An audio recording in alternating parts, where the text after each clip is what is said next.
Hello friends, welcome back to This is the Police. Police brutally crack down on peaceful business protest. Police rein in raging businessmen. And free condoms. I don't think the church are going to be happy about that, but sure. Simpson didn't come into work today. Karen didn't come into work today.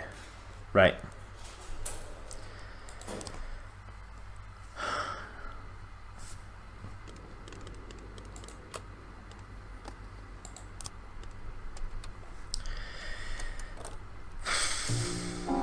Some very tough decisions ahead.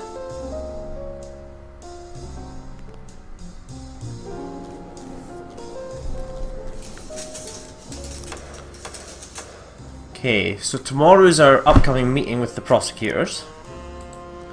Got our salary from City Hall, $3,766. Fishbag once again passes exams and is now fully striped up.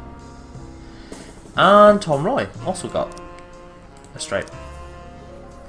Got 2,000 from pharmaceuticals. We actually took the 999 there. We didn't take the 1,000.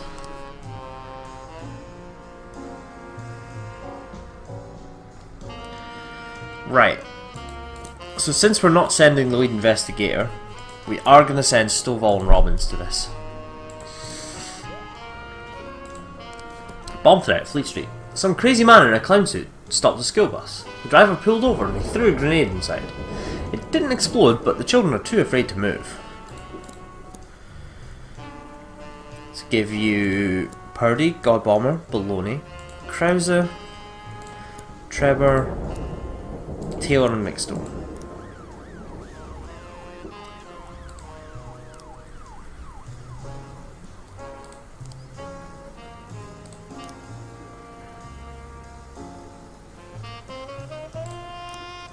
Goodbye Simpson, and goodbye Karen.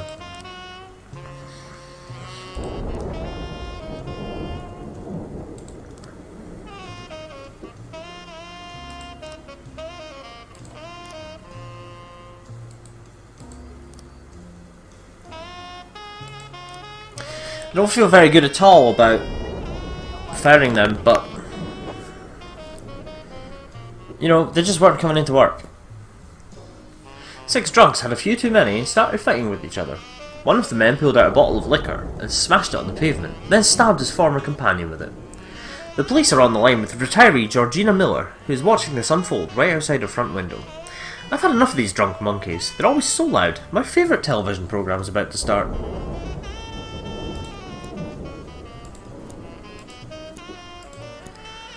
Well, if your favourite television programme is Supermarket Sweep, then sure. But it's 9 in the fucking morning.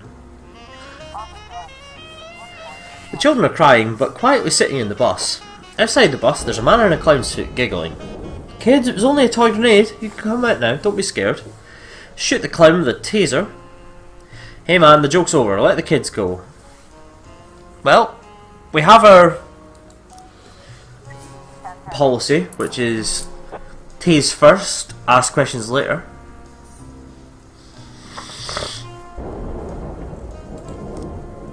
And once again, that's worked out wonders for us. Report on the missing persons with Stovall and Robbins. Fuck, he escaped.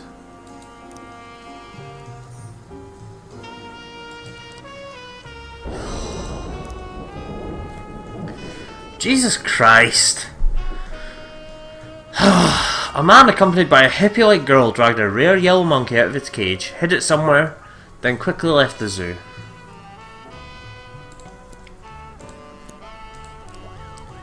Song and Quatch. Stovall and Robbins are on fucking awful form right now. Since we started the last episode, they're minus 20. Okay, report on a fight in the residential area. This is the drunken monkeys and the woman wanting to watch, I don't know, fucking Jeremy Kyle. And Song and Quatch. Got that monkey back from the zoo. So, suspicious individual, veg shop. A store employee noticed a woman who resembles the famous swindler Lee Kuan Yew, whose picture has been on TV many times. We're not giving you anyone massive for this. Godbomber, Baloney, Krause and Taggart McStone. Hi, my name's Taggart McStone. I'm here to fix your boiler. Fraud at the riverbank.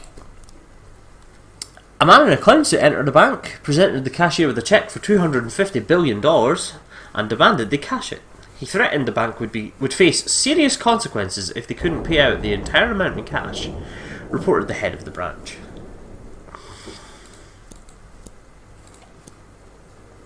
Well, it's a strange dream team today. Stovall and Robbins with Purdy, who's realised that Grant is never going to accept her advances and has decided to go black and never go back. Stovall is, Stovall's excited by the prospect, but Robbins is not really having much of it. The place is mostly empty. A woman wearing sunglasses picks up an orange. Pull back and watch the suspect. Ma'am, please put the orange down and remove your glasses. Take a cart and put some vegetables in it, then slowly approach the subject. Let's take the very sneaky approach. The woman throws an orange at the cops, overturns some boxes, and runs for the back door. Throw the orange back at her, run after her, hide a banana in your pocket. Let's just run after her. Although I really like the idea of just throwing the orange back at her, like, what the fuck did you do that for? Come on, eh?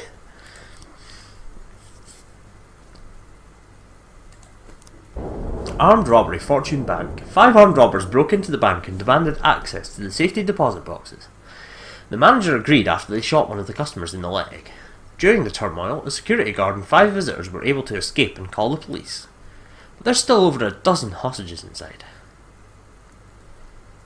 Okay.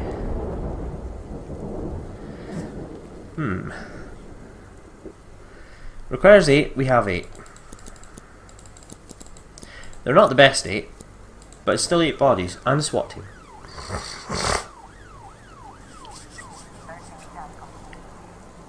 Report on the fraud. The man in the clown suit was the famous performance artist Sigmund Hammerling. Apparently the cheque was supposed to warn the public the financial system was on the verge of collapse. I thought he committed suicide. Okay, we have an Atticus Corporation request. Mr. Boy, my vehicle transport company is regularly being attacking by bikers. They lie in wait for a lone truck out in the country, then blow the tire and steal the cargo. They put the last driver in a coma. I found out these bikers hang around Kevin's Throat Bar after dark. I want your guys to storm in there and show them the highway to hell. And don't forget to torch their bikes, right? So this needs 6, so we're going to be waiting for, well, the lower end guys to come back, I would suggest. Like, beard cell down, probably. Seems necessary. Nice. Armed robbery report. That has gone well. And we have assault at Atticus Tower. The insurance company's offices are home to a fresh scandal. One of their clients is accusing them of inflating her insurance premium after her husband's death in a car crash. The woman was shaking her fist as she delivered a punishing speech, then grabbed one of the agents by the tie and bounced his head off the table. Jesus. Purdy, Godbomber and Krause. Get your bums out there.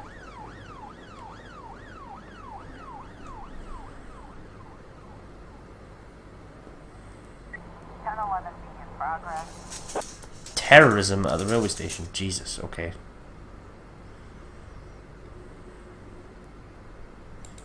We're going to be sending a lot of people to that one. Unfortunately, none of them are going to be beard cell down. Right. Betty Sanchez told the police that she accidentally discovered some shocking entries in her husband Victor's private journal. He's planning to enter the train station and break open a large capacity storage tank filled with mercury.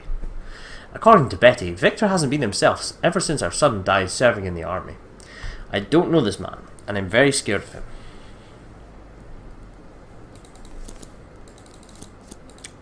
How can we not send a SWAT team out to that? I don't understand.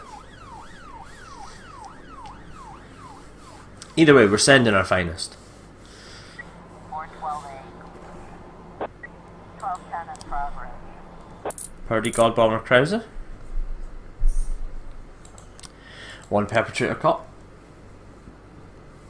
20 seconds to respond to the call here.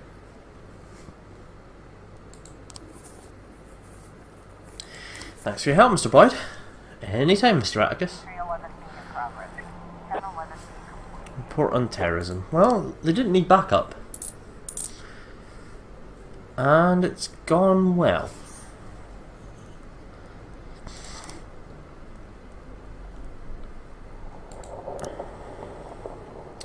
Aaron Griggs noticed a creepy man in the cemetery during a heavy downpour. He was ignoring the rain, just walking with a purpose through the graveyard. I think he was planning to attack somebody, but then he just hurried off. I bet it comes out he's some kind of serial killer. I bet it doesn't, by the way. 3 plant workers were drinking beer on a bench and started harassing a group of young sportsmen who were talking at the bar. The men started calling the athletes fags and laughed at them, threw one of them into an empty bench. At first the athletes were ignoring the bullies, but their patience was at an end. One of them grabbed a beer tap and broke a plant worker's head open with a single blow. The 7 athletes then rallied together and started beating up the remaining men.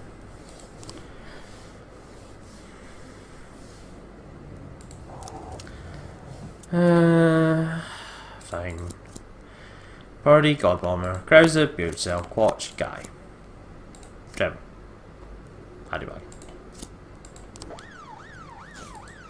Leaving Taylor and McStone to answer what is almost certainly a false alarm. The guy was heading to the grave of one of his loved ones. Then when he, decided that the rain was too heavy, he ran for cover.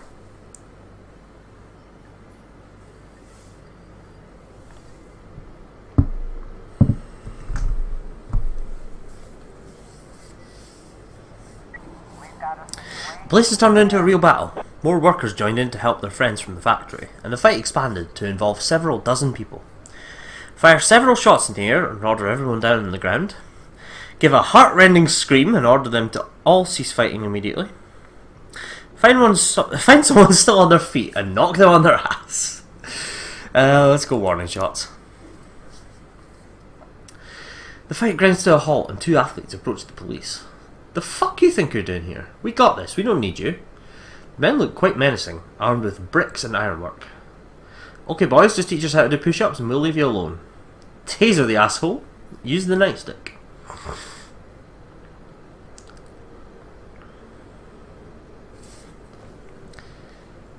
Taser the asshole. Don't taser someone in the asshole though. That's a little more brutal than we're allowed to go, to be honest. Suspicious individual report. Local gravedigger who recently fell on an extra bit of work. Oh.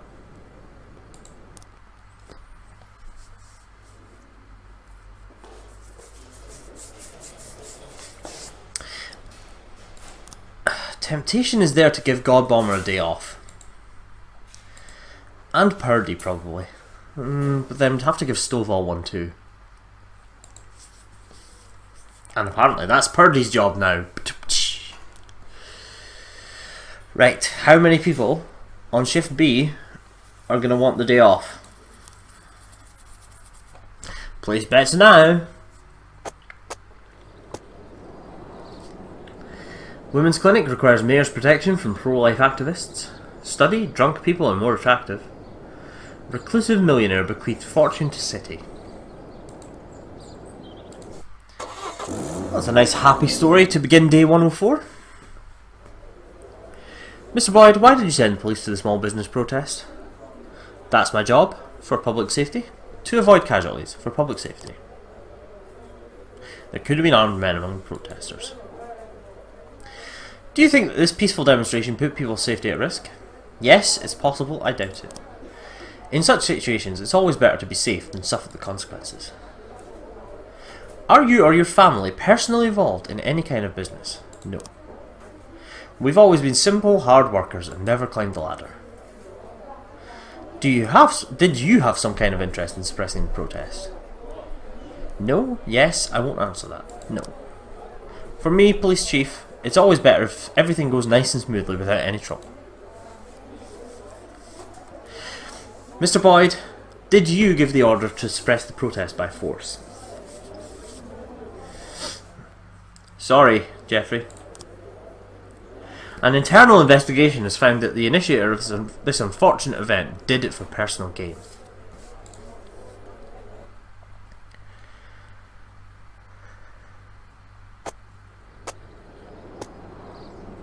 So that was the entirety of day 104. This is going to be the shortest episode in the world if I leave it here. At the same time, I don't want to add a third day to the episode. So that is indeed just going to be a short day. So until next time, guys, thanks for watching. I promise the next one will be longer. Until then, bye for now.